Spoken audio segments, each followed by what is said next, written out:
नीतीश कुमार की राहुल से हुई बात, बदलेगी बिहार की सरकार। जनवरी में नीतीश बदलेंगे पाला, कांग्रेस ने दी हरी झंडी। बीजेपी नीतीश को सीएम उम्मीदवार घोषित करने को नहीं है तैयार। नीतीश को लग रहा है महाराष्ट्र वाले खेल का डर। बिहार में स्थितियां तेजी से बदल रही हैं। एक तरफ छात्रों का आंदोलन चल रहा है। छात्र नीतीश कुमार से बातचीत का दबाव डाल रहे हैं। जेडीयू इस आंदोलन के चलते मुसीबत में है, क्योंकि शिक्षा और गृह ये दोनों ही मंत्रालय जेडीयू के पास हैं। गृह मंत्रालय तो खुद सीएम नीतीश कुमार संभाल रहे हैं और इस आंदोलन में सबसे ज्यादा सवाल पुलिस की भूमिका को लेकर ही उठ रहे हैं। तो दूसरी तरफ छात्रों के आंदोलन पर बीजेपी नेताओं ने चुप्पी साध रखी है। साफ है, नुकसान जेडीयू का, बीजेपी का नहीं। दूसरी तरफ अमित शाह और बिहार के डिप्टी सीएम की जुबान पर यह बात आ ही गई कि बीजेपी अपना सीएम बनाएगी, जिसके बाद से जेडीयू सतर्क है। अब बीजेपी नेता भले ही दावा कर रहे हैं कि नीतीश के नेतृत्व में ही चुनाव लड़ा जाएगा, लेकिन उनके पास मैसेज पहुंच गया है कि बीजेपी अब बिहार में अपना सीएम बनाने की तैयारी में जुटी हुई है। इस बीच बिहार में बड़े खेला की तैयारी हो रही है।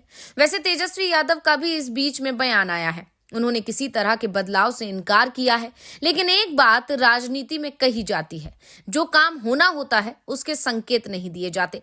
ऐसे में तेजस्वी के बयान को उनकी रणनीति के रूप में ही देखा जा रहा है, क्योंकि अब लालू यादव नीतीश को लेकर पूरी तरह से नरम दिख रहे हैं।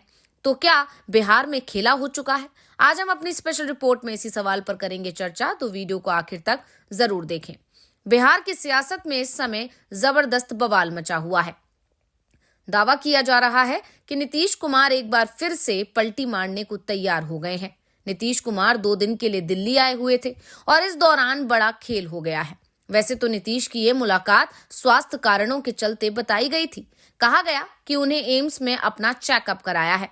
साथ ही मनमोहन सिंह के घर भी शोक जताने के लिए जाना है।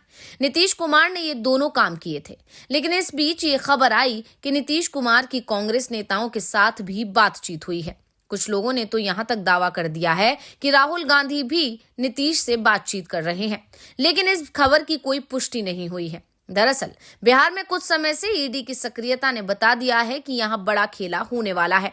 हाल ही में चिराग पासवान के करीबी और एलजेपीआर संसदीय बोर्ड के अध्यक्ष हुलास पासवान के ठिकानों पर ईडी के छापे पड़े थे और इन छापों को लेकर बाद में खुलासा हुआ कि चिराग पासवान की तेजस्वी यादव के साथ बंद कमरे में बैठक हुई है और इस बैठक की खबर बीजेपी हाईकमान तक पहुंच गई है।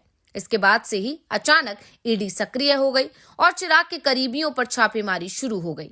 ईडी के छापों से एक बात चिराग को समझा दी गई है कि अगर वो ज्यादा ऊंची उड़ान भरेंगे तो मुश्किल में फंस जाएंगे। दरअसल चिराग पासवान के बारे में कहा जा रहा है कि दिल्ली में उनका मन नहीं लग रहा है। वो बिहार की सियासत में बिजी होना चाहते हैं। तेजस्वी यादव की तरफ से तो उनके लिए डिप्टी सीएम पद दिए जाने का खुला ऑफर दिया गया है, जबकि एनडीए में उनके पास सिर्फ केंद्र में मंत्री बनने की जगह है।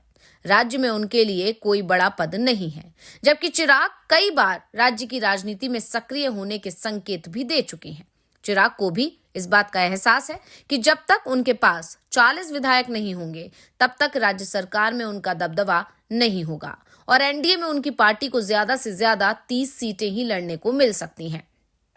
और 70% का स्ट्राइक रेट मान लिया जाए तो भी 21 से ज्यादा सीट एलजेपी नहीं जीत पाएगी। इतनी सीटों से ना तो एलजेपी सरकार में बड़ा हस्तक्षेप कर पाएगी और ना ही राज्यसभा की सीट ही सुरक्षित कर पाएगी। इसके लिए भी उसे बीजेपी की मदद चाहिए ही होगी। ऐसे में चिराग पासवान भी पाला बदलने के बारे में विचार कर रहे हैं, लेकिन बीजेपी को सबसे बड़ा झटका देने की तैयारी नीतीश कुमार कर रहे हैं। नीतीश कुमार पहले से ही बीजेपी से नाराज चल रहे हैं, खास तौर पर जिस तरह से बीजेपी ने बिहार के सीएम पद पर दावेदारी जताई है। दूसरा, महाराष्ट्र चुनाव में जो खेल बीजेपी ने एकनाथ शिंदे के साथ किया है, उसने जेडीयू की चिंता को पहले से ही बढ़ा रखा है। इसके बाद ये कहा जा रहा है कि नीतीश कुमार अपने भविष्य को सुरक्षित करने की कोशिश कर रहे हैं। दिल्ली में नीतीश कुमार की राहुल गांधी से बातचीत होने की खबरें आ रही हैं।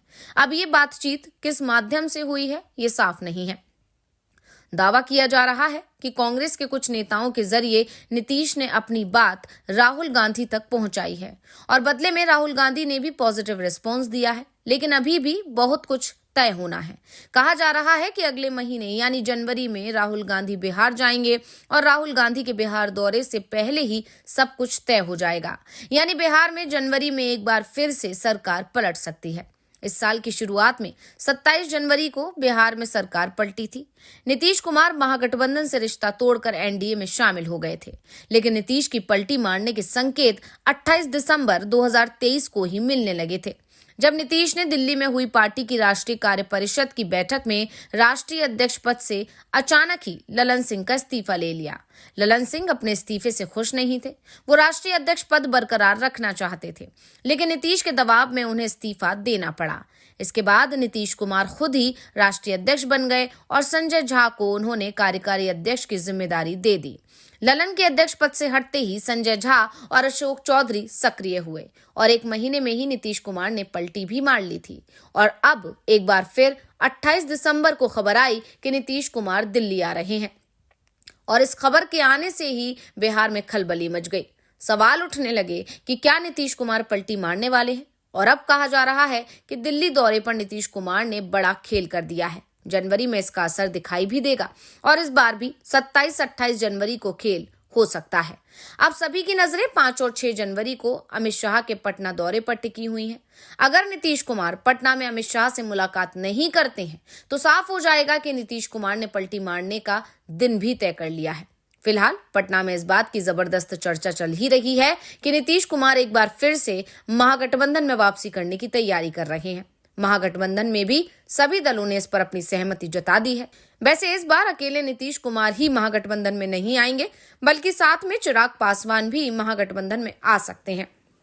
और ऐसा हुआ तो केंद्र सरकार मुसीबत में आ जाएगी, क्योंकि सरकार को 293 सदस्यों का समर्थन हासिल है और अगर इनमें से 17 सदस्य हट जाते हैं तो ये संख्या 276 रह जाएगी, जबकि बहुमत के लिए 272 सीटें चाहिए। यानी फिर 5 सीट वाली पार्टी भी सरकार को गिराने की धमकी देने की स्थिति में आ जाएगी। और इसी वजह से अब बीजेपी बैकफुट पर नजर आ रही है और नीतीश कुमार को मनाने की कोशिशें की जा रही हैं। हाँ, ये बात अलग है कि बीजेपी के छोटे नेता इस बात को जरूर कह रहे हैं कि बिहार का जो चुनाव होगा वो नीतीश के नेतृत्व में लड़ा जाएगा, लेकिन कोई भी ये कहने के लिए तैयार नहीं है कि अगर बीजेपी और एनडीए को जीत हासिल होती है तो फिर सीएम नीतीश कुमार ही होंगे। और इसी के चलते नीतीश कुमार नाराज हैं और नीतीश कुमार अब दूसरे रास्ते और दूसरे विकल्प तलाश रहे हैं। और उनके पास सबसे बड़ा विकल्प तो महागठबंधन है ही, जो पलकें बिछाए नीतीश कुमार का इंतजार कर ही रहा है। तो रिपोर्ट आपको कैसी लगी, हमें कमेंट करके अपनी राय जरूर दीजिएगा। इसी के साथ वीडियो को लाइक करें, वीडियो को शेयर करें और चैनल को सब्सक्राइब करना ना भूलें। तो आपको हमारा ये वीडियो कैसा लगा, हमें कमेंट करके अपनी राय जरूर दीजिएगा। अगर आप ये वीडियो फेसबुक पर देख रहे हैं तो हमारे पेज को लाइक करें, और अगर आप ये वीडियो यूट्यूब पर देख रहे हैं तो हमारे चैनल को सब्सक्राइब करना ना भूलें। और देखते रहिए द धाकड़ न्यूज और बेल आइकन दबाना ना भूलें।